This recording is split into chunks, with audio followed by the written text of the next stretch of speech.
and he moved off at his lumbering trot and made for the quarry.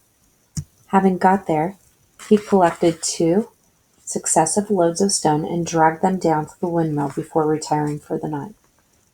The animals huddled about Clover, not speaking. The knoll where they were lying gave them a wide prospect across the countryside.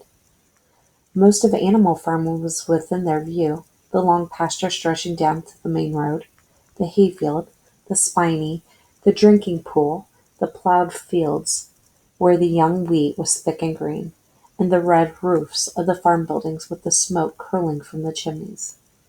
It was a clear spring evening.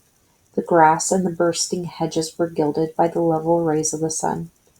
Never had the farm, and with a kind of surprise they remembered that it was their own farm, every inch of it their own property, appeared to the animals so desirable a place. As Clover looked down the hillside, her eyes filled with tears. If she could have spoken her thoughts, it would have been to say that this was not what they had aimed at when they had set themselves years ago to work for the overthrow of the human race. These scenes of terror and slaughter were not what they had looked forward to on that night when old Major first stirred them to rebellion. If she herself had had any picture of the future, it had been of a society of animals set free from hunger and the whip, all equal, each working according to his capacity, the strong protecting the weak, as she had protected the lost brood of ducklings with her foreleg on the night of Major's speech. Instead, she did not know why, they had come to a time when no one dared speak his mind, when fierce, growling dogs roamed everywhere, and when you had to watch your comrades torn to pieces after confessing to shocking crimes. There was no thought of rebellion or disobedience in her mind. She knew that, even as things were, they were far better off than they had been in the days of Jones, and that before all else it was needful to prevent the return of the human beings.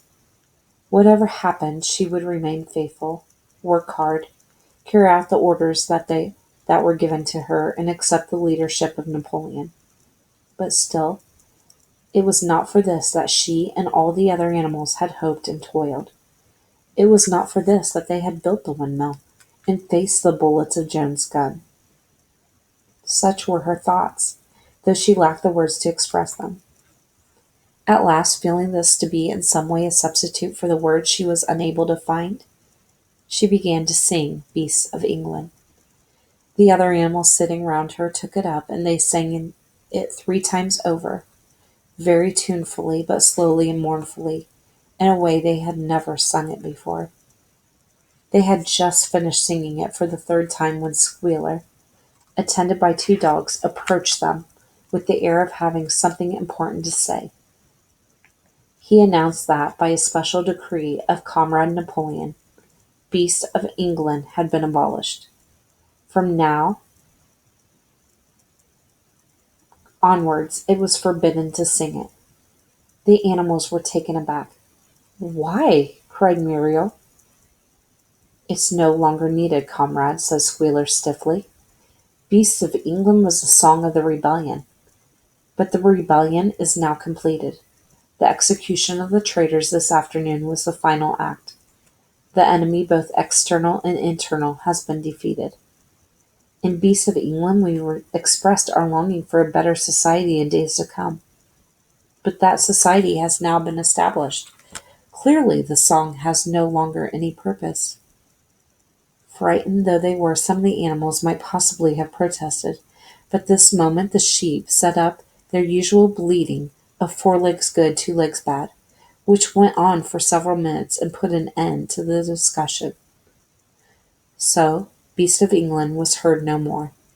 In its place, Minimus, the poet, had composed another song which began, Animal farm, never through me shalt thou come to harm.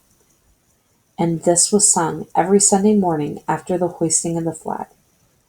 But somehow neither the words nor the tune ever seemed to the animals to come up to Beasts of England.